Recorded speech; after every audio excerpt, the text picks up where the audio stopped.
Welcome to K-Catalog.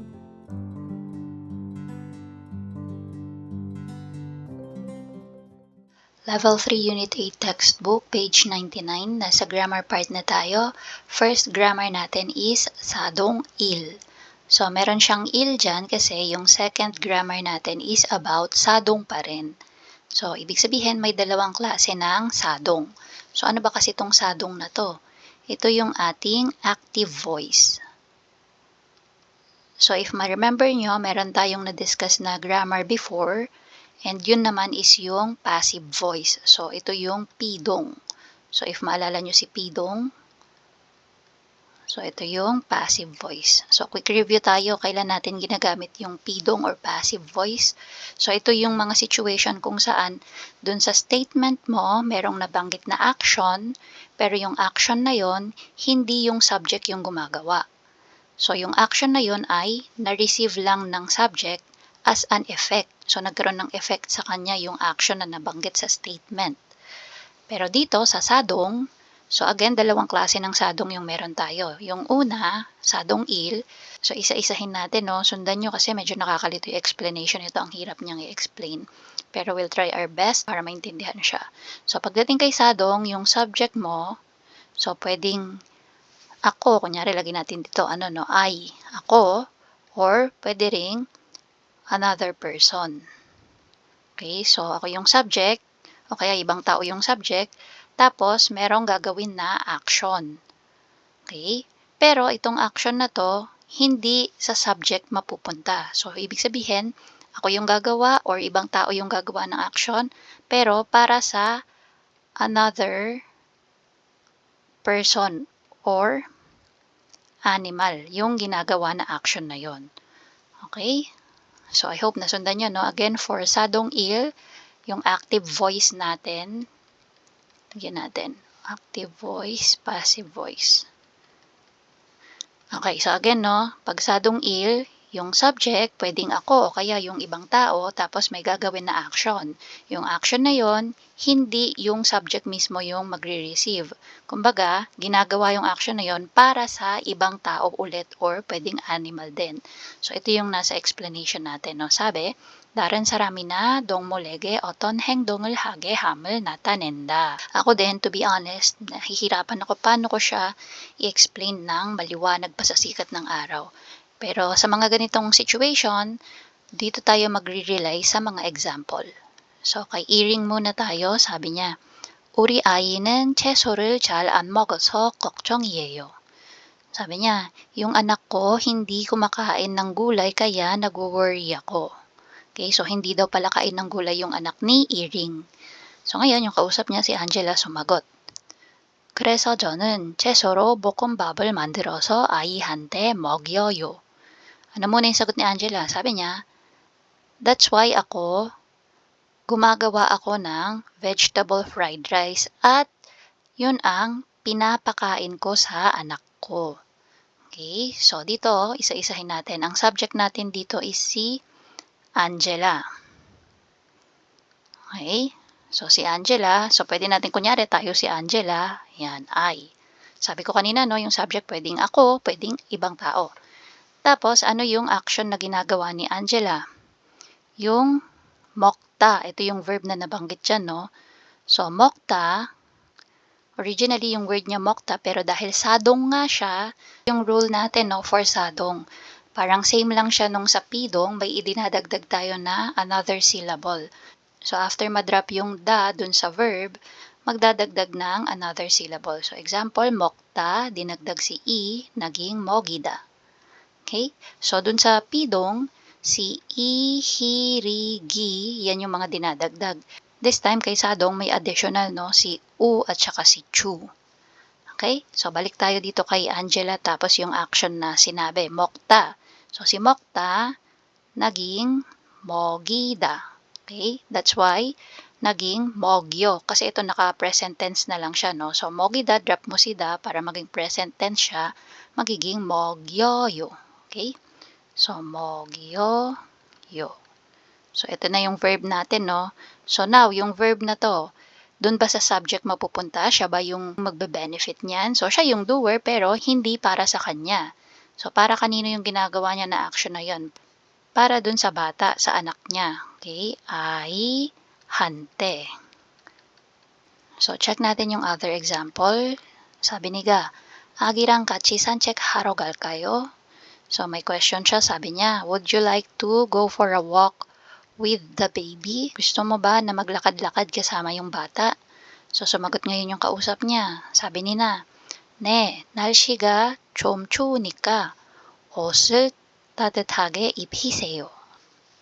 So, dito, sina yung nagsabi nung statement. Sabi niya, sige daw, maglakad-lakad daw sila kasama yung bata. Pero meron siyang request dun sa kausap niya.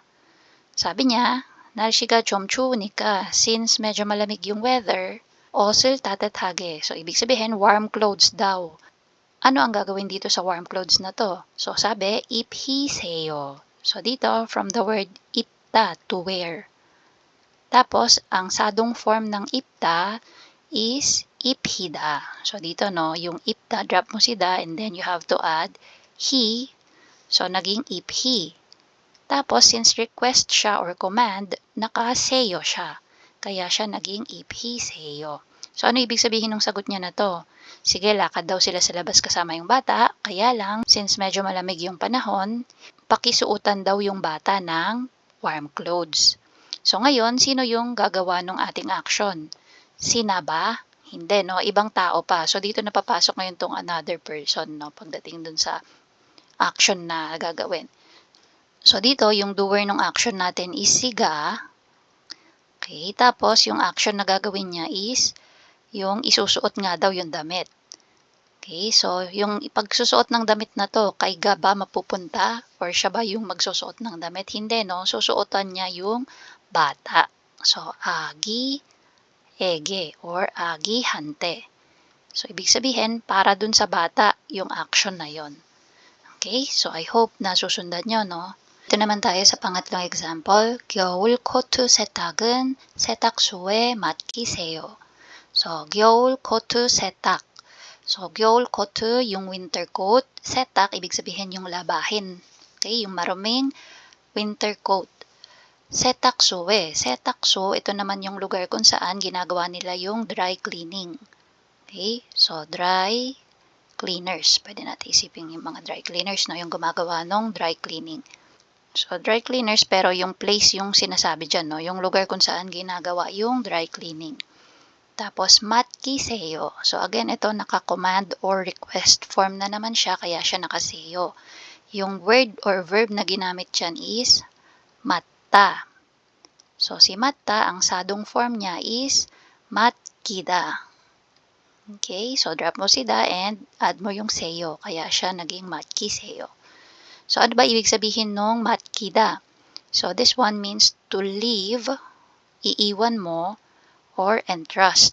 So, iwan mo dun yung isang bagay or isang tao, tapos entrust mo sa kanila. Parang, oh, I leave it here, kayo nang bahala. Okay, so saan mo pwedeng gamitin yung word na to? So, alam ba, magpapaalaga ka ng bata.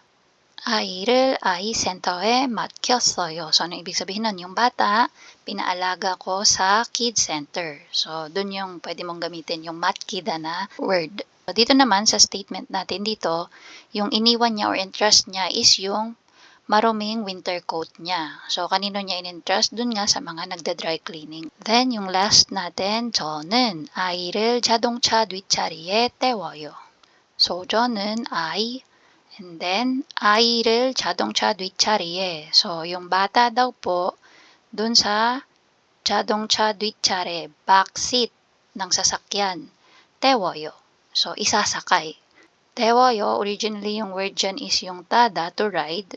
Pero, dahil nakasadong siya, ang sadong form niya is 태우다. Okay, so 태우다, naging 태워요. Kasi present tense. Okay, so 태워요.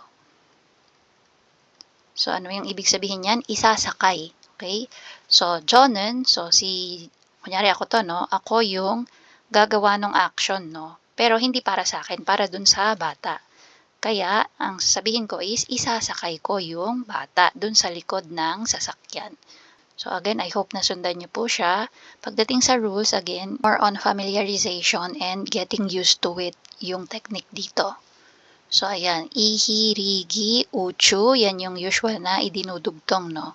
So, salda, ang sadong form niya, salida, shinta, shinkida, tada, teoda, and then matta, matchuda. Dito, try natin gawin yung activity. So, check muna natin yung example. So, we have yung Songmin, siya yung subject natin. Siya yung gagawa ng action. Pero, para sa kanya ba yung action? Hindi, no? Para sa ibang, again, pwedeng tao, pwedeng hayop. So, dito, meron tayong mga rabbit. So, Toki, rabbit, Dangun, yung ating carrot, and then Mogida, so yung sadong form ng mokta, magpakain. Okay? So, yung question, Songmin이 지금 뭐 해요? Si Songmin ano ang ginagawa ngayon? So, check natin yung sagot. Songmin은 토끼한테 당근을 먹이고 있어요. So, si Songmin, ito siya, nadagdagan lang nung un. So, un or nun na topic particle. So, si Toki, ito na siya, no? Toki, and then nadagdagan ng hante. So, itong hante, pwedeng ege. Okay? Para kanino or para saan ba? So, this time, para sa rabbit. Tapos, dangunel. So, ano yung pinapakain? Yung carrot. So, dangun and nadagdagan ng ul or rul na object particle. And then, pagdating kay mogida, so dito, mogi, and then, gu isoyo. So, naka-present progressive form siya, kaya gu isoyo yung nakalagay na grammar. So, at the moment, nangyayari yung action, no? Gu isoyo. So, try natin gawin yung number 1. So, yung question natin for number 1, si Minsu. So, Minsuga. So, dito kasi, no, sa question natin, Songmini. So, tayo din. So, subject particle, i or ga. Minsu, walang batchim, kaya ga. Minsuga, 지금 뭐 해요? Sagot natin, 민수는, okay, sulat ko dito, no? 민수는 아이한테 모자를, tapos itong 씌우다, so ito ay magiging 씌우 and then 고 있어요. Okay? So, again, tingnan natin kung tama yung ginawa natin, no? So, dito, dahil may batchim si Songmin, pagdating kay Minsu, wala siyang batchim, kaya nen yung nilagay natin. Then, tuki hante, so tayo din, ai naman yung sa atin, and then hante. Pagdating sa object particle ul or rul, so si dangun, may batchim siya, kaya ul. Pagdating kay moja, walang batchim, kaya rul. Then, yung sadong natin, so nakasadong form na yung binibigay nila na verb, no?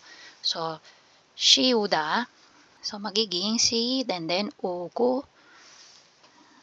si uku isoyo. Same, ku isoyo. Okay? So, try ulit natin yung number 2. So, yung question natin this time, Eugene. So, si Eugene may batchim, Eugenie, 지금 뭐 해요? So, hindi ko na sinulat lahat, no? Para mabilis tayo. Same lang naman kasi magiging question. 지금 뭐 해요? Mapapalitan lang yung i or ga. Depende kung may batchim or wala yung pangalan.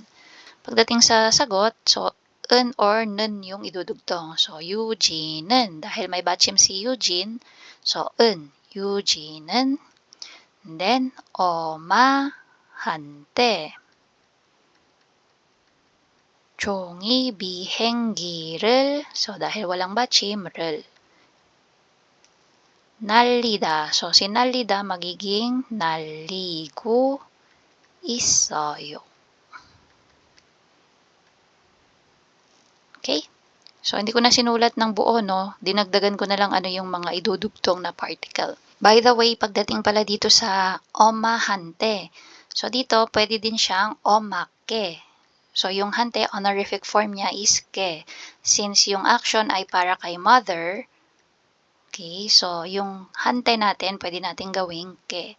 Pero dito, yung naligo is soyo, since yung gumagawa ng action na yan is si Eugene, which is bata lang, kaya okay na na ku is soyo siya.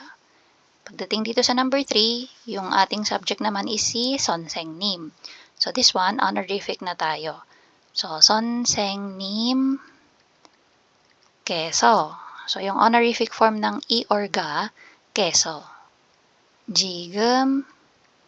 Tapos pagdating sa moheyo, since si Sonsengnim ito, dapat naka-honorific din, no? So mo haseyo.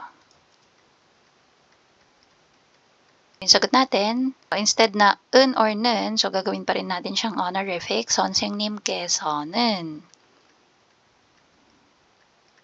Tapos yung hakseng, 학생에게. Dahil para sa bata naman yung gagawin niya, so ege lang.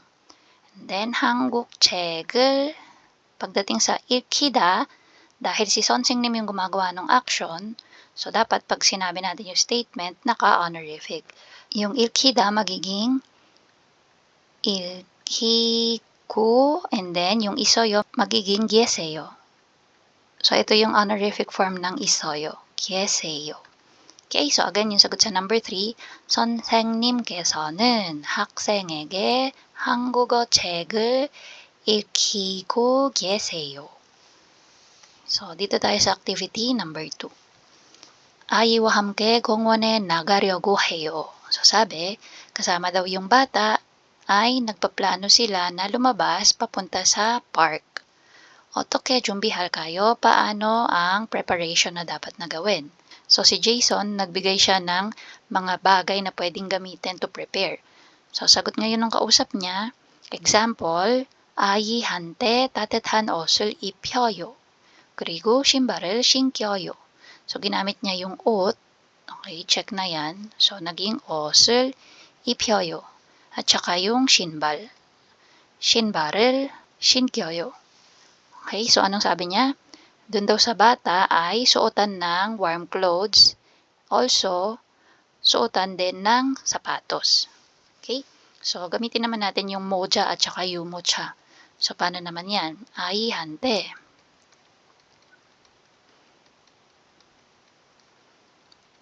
Moja, so gagayahin lang natin yung ginawa dito, no? So sa ot, dinagtungan lang siya nung ul or rl na particle. So tayo din, moja, dahil walang batchim, rl. Tapos dito, kailangan nating isipin yung sadong form. Okay, so dito, ano ba yung ginagawa sa moja? So ipinapatong sa ulo, no? So ito yung word na yon, yung nandito sa activity number 1 natin. Example number 1, yung 민수는 아이한테 모자를 씌우고 있어요. So, ito siya.